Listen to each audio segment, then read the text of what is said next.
Que la paz de Dios sea con todo su pueblo. Qué bueno es estar en la casa del Señor. Qué bueno es saber que el Espíritu de Dios está de nuestra parte. Qué bueno saber que usted hoy pudo sacar este momento sagrado para adorar y glorificar el nombre del Señor. Así que sean todos y todas bienvenidos y bienvenidas a la casa de Dios. El título de la predicación de esta mañana es Trabajo Fuerte. El título es Trabajo Fuerte. Y me baso en el Evangelio Liberador de Jesucristo según San Mateo, capítulo 21, versículos del 33 al 46, lectura que hemos tenido en la liturgia de hoy. Familia de la fe, el trabajo sin propósito es el trabajo que se hace sin amor.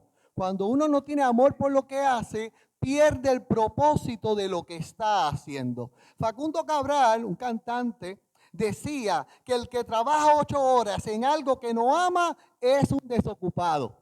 No está haciendo nada. Un trabajo sin amor trae muchas dificultades. El trabajo sin amor provoca rechazo profesional, provoca trabas personales y esto es el terreno ideal para la semilla de la amargura en nuestras vidas. Un campo receptivo para las raíces del resentimiento. Meditemos un poco en la perícopa de hoy para descubrir este punto de vista. En esta parábola se acentúa la historia del anuncio de la salvación desde los profetas de la Biblia hebrea hasta el Jesús histórico. La parábola se le conoce como los viñadores homicidas, gran título, los viñadores homicidas. Y es tan dura la misma que a nosotros y a nosotras nos cuesta pensar que esta advertencia hecha por Jesús no es solamente a los dirigentes religiosos de su época, sino también es una advertencia a la iglesia de hoy. Agárrese fuerte en esta mañana porque voy con calmita. La parábola de los viñadores homicidas es sin duda alguna la más dura que Jesús pronunció contra los dirigentes religiosos de su tiempo, en la cual provoca que los líderes religiosos pronuncien su propia sentencia, condenándose ellos mismos a morir y a perder la viña para que se le pase a los labradores responsables que entregan los frutos a su tiempo. Analicemos esto, hermanos y hermanas. Los protagonistas de la historia de Jesús son los labradores encargados de la viña. Su actuación es siniestra, no se parece en absoluto en nada al dueño de la viña que la cuida con amor para que no carezca de nada. Los trabajadores en la parábola no aceptan al Señor, el dueño de la viña, y quieren ser ellos los únicos propietarios. Uno tras otro, según el relato, van eliminando los siervos y las siervas que les envía el Señor, hasta que llega el colmo de los colmos. No respetan ni al hijo del dueño de la viña y lo echan afuera y lo matan, porque ellos quieren quedarse con todo. El egoísmo los convierte en homicidas. Y la pregunta teológica profunda y medular es: ¿qué puede hacer el dueño de la viña ante esta realidad? La respuesta de los líderes religiosos que escuchan la parábola en labios de Jesús histórico afirma: terminar con estos viñadores y entregar la viña a otros que entreguen el fruto como corresponde. La conclusión de Jesús es trágica diciendo: yo os aseguro que a vosotros se os quitará el reino de Dios y se le dará a un pueblo que produzca sus frutos. Familia de la fe, el reino de Dios no es de la iglesia, no pertenece a la jerarquía religiosa, no es propiedad de teólogos o académicos. Su único dueño es el Dios Trino y a Él se lo da al pueblo para que trabaje y entonces produzca frutos. Hermanos y hermanas, es el pueblo a través del amor de Dios que produce los frutos de justicia, compasión y bondad. No son frutos para enriquecerse, sino para servir al reino. La mayor tragedia que puede sucederle a la iglesia contemporánea es sentirse dueños de la viña del Señor y que entre todos echemos al Hijo afuera, ahogando su espíritu en busca de un bien personal, de una religión que satisfaga simplemente mis necesidades. Si la iglesia no responde a la esperanza que ha puesto en ella su Señor, Dios abrirá nuevos caminos de salvación para producir los frutos de su reino. Porque si la iglesia no habla, las piedras hablarán. Eso es lo que está diciendo Jesús en la parábola. Mire a ver si no es fuerte.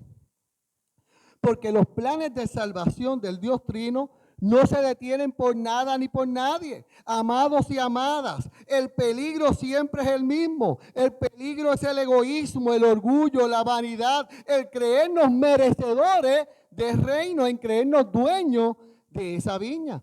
Y los dirigentes religiosos se creían dueños de la viña porque tenían las escrituras, porque poseían el templo, porque predicaban la ley, porque dictaban las normas. Se creían los dueños y señores de todos. No necesitaban nada nuevo.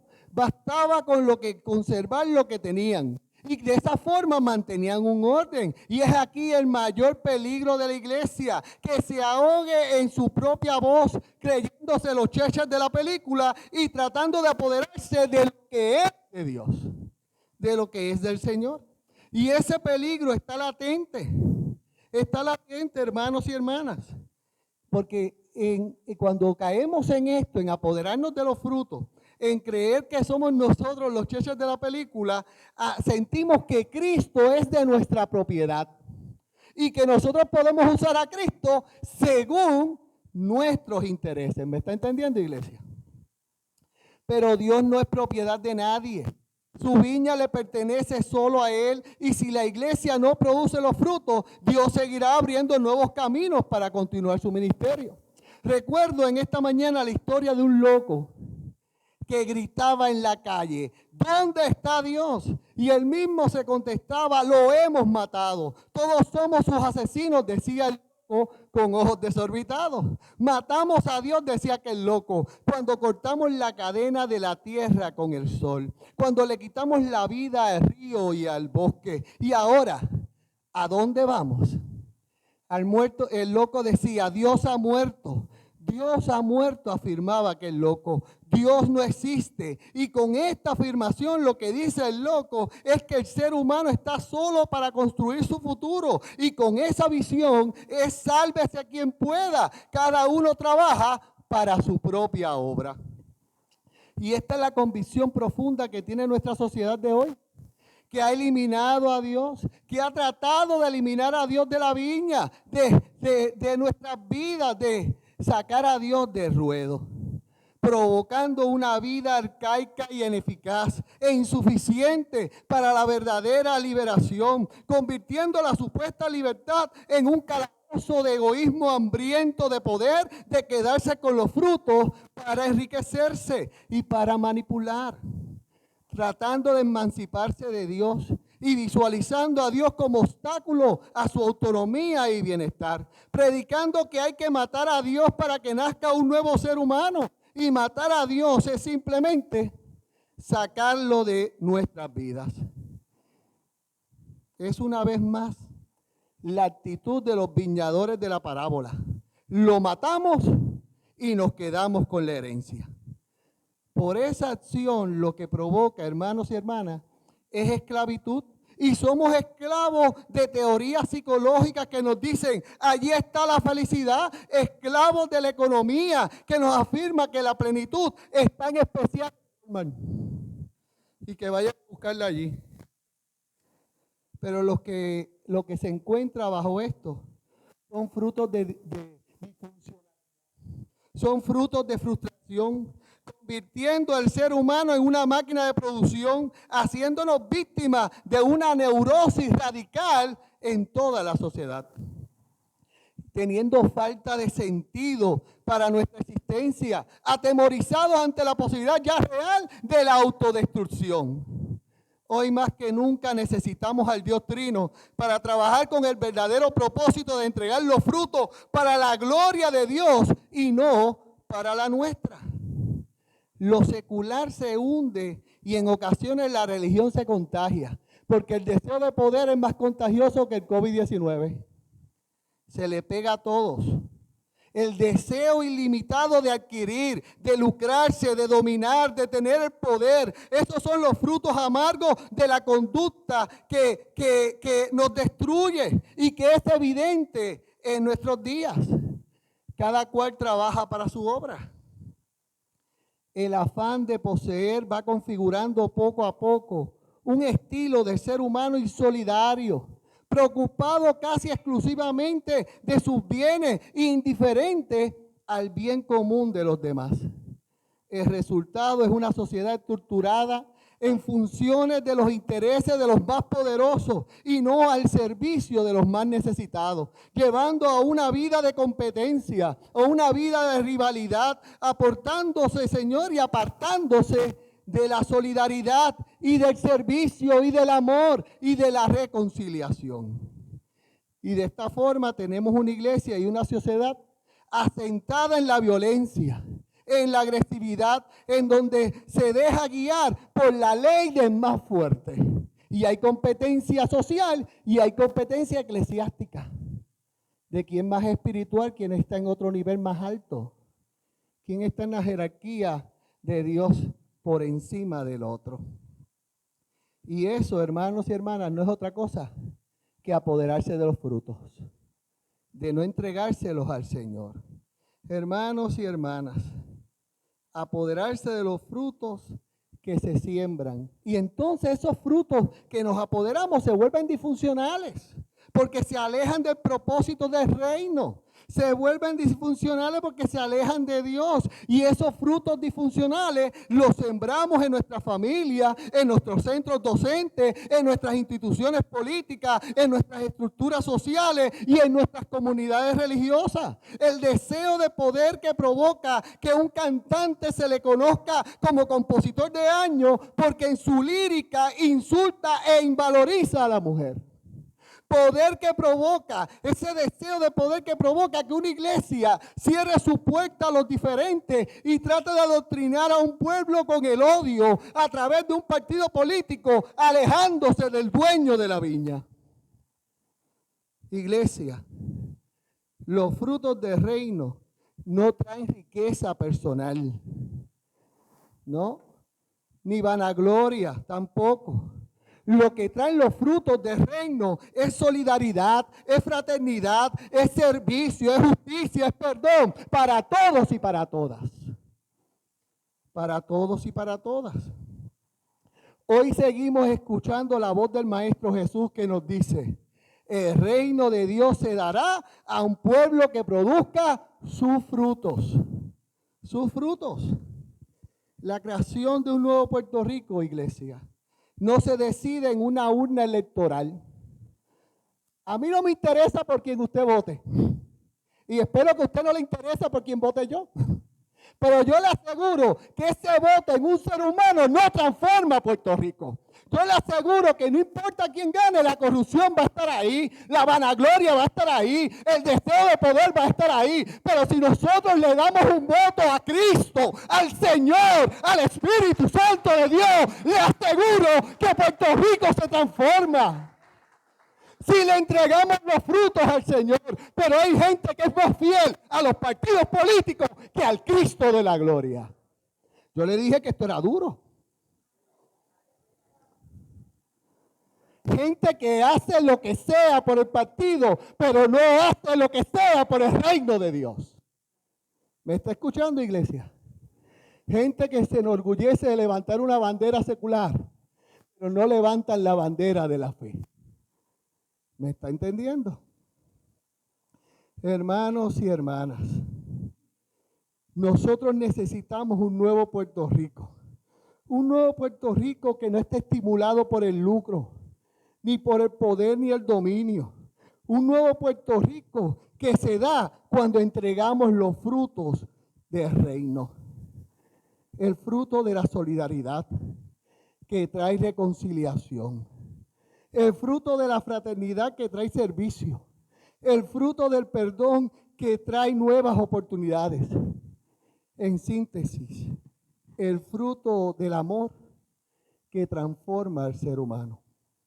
Iglesia Metodista Betel Circuito, el Señor nos llama a entregar los frutos de la viña. Dios quiere que respondamos con fidelidad y agradecimiento por los dones recibidos y no como los viñadores homicidas, infieles y malagradecidos. Hoy el Señor nos recuerda que formar parte del reino es acoger a los enviados del Padre, a Jesús, a su Hijo, que es la piedra angular de la nueva construcción. Y la pregunta es, ¿somos un pueblo que estamos produciendo frutos del reino? ¿Lo estamos produciendo con nuestras actitudes, con nuestras acciones, con nuestras palabras? Porque la verdadera conversión nos lleva a un cambio de vida, a una vida en obediencia radical al Dios Trino. El Evangelio es una invitación a promover una vida convertida que podemos resumir en amar a Dios y al prójimo. Con la parábola, el propósito de Jesús no es amenazar a nadie, sino motivar a los que escuchan una verdadera conversión. El maestro toca directamente el corazón y la conciencia. En la perícopa Jesús le habla a una religión judía que funcionaba a base de criterios selectivos. El resultado de esto fueron los grupos que dentro de una fe común se disputaban la verdadera interpretación de cómo hacer el reino y se criticaban unos a otros. Y en vez de unir, dividían. Hoy, en nuestros días, también existimos en grupos dentro de una común fe, pero se nos hace difícil hacer el reino juntos porque nos pasamos peleando para apoderarnos de los frutos, diciendo yo tengo la verdad y tú no, cuando la verdad y el camino es Jesucristo el Señor y solamente Él. Hay que redefinir de nuevo las verdades del Evangelio, iglesia, y hacer una evaluación de la comunidad de fe contemporánea.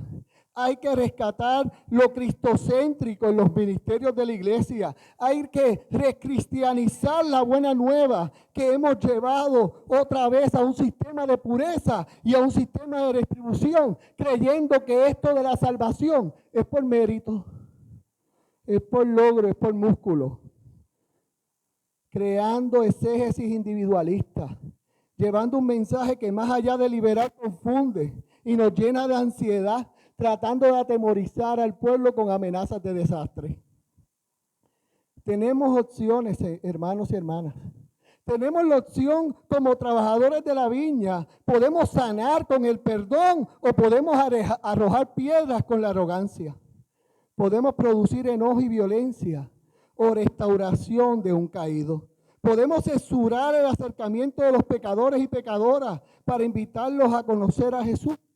O podemos buscarlos en sus desiertos y tormentas y decirles que Cristo los ama tal como son.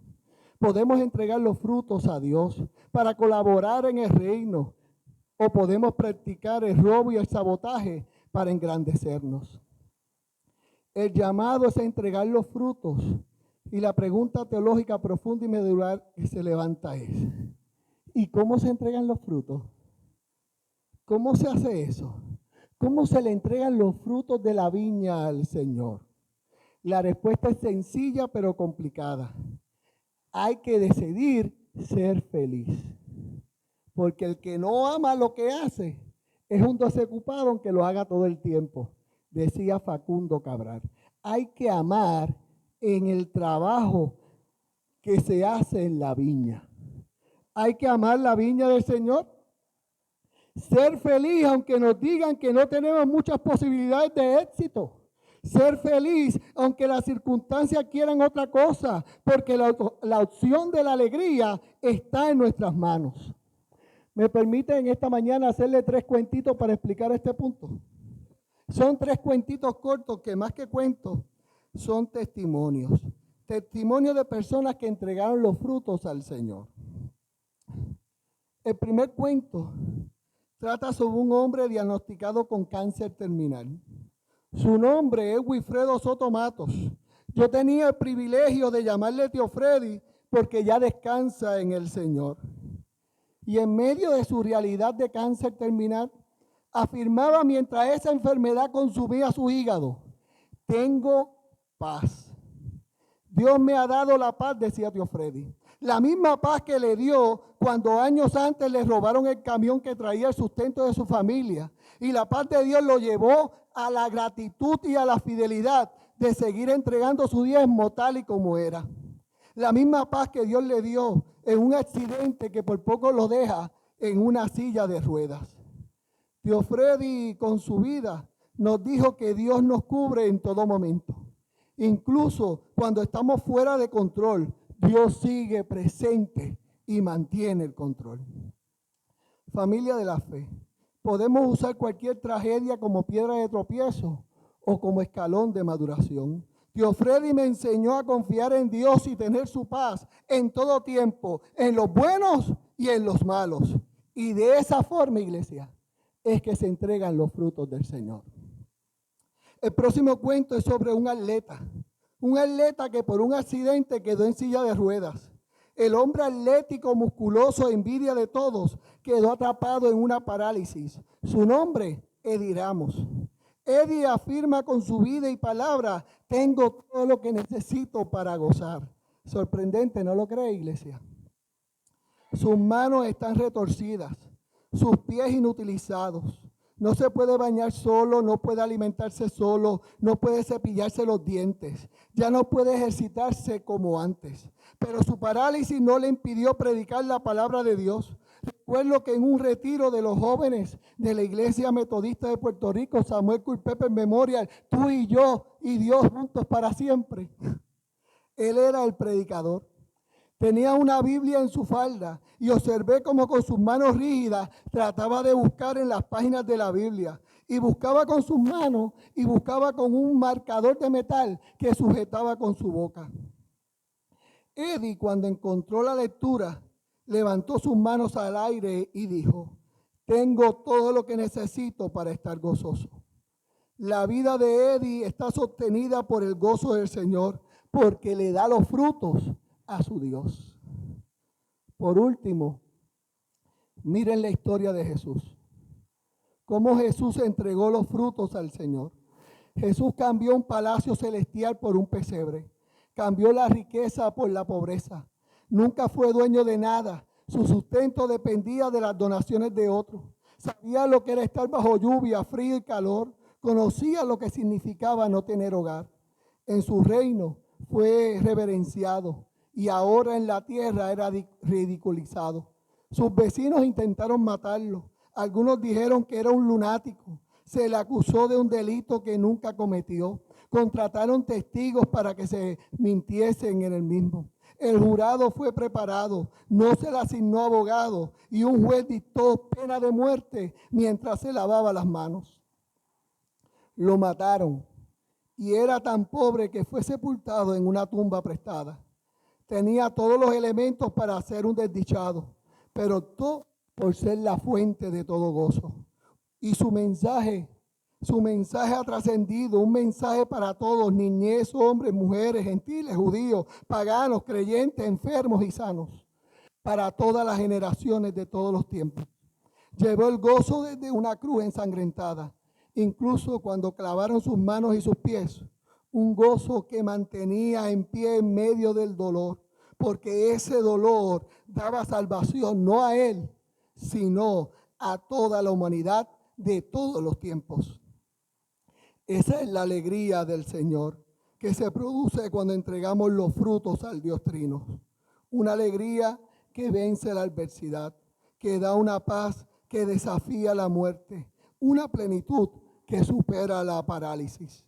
Es un deleite sagrado que provoca que María sostenga en sus brazos al niño Dios, que provoca que Simeón el anciano adore a Dios por ver al Salvador. Deleite que provoca que el agua se convierta en vino en una boda. Deleite que hace que un leproso agradecido vea su podrida hacerse nueva. El deleite sagrado de entregar los frutos al Señor. Dios, un Dios que se encarnó y nos enseñó cómo se entregan los frutos.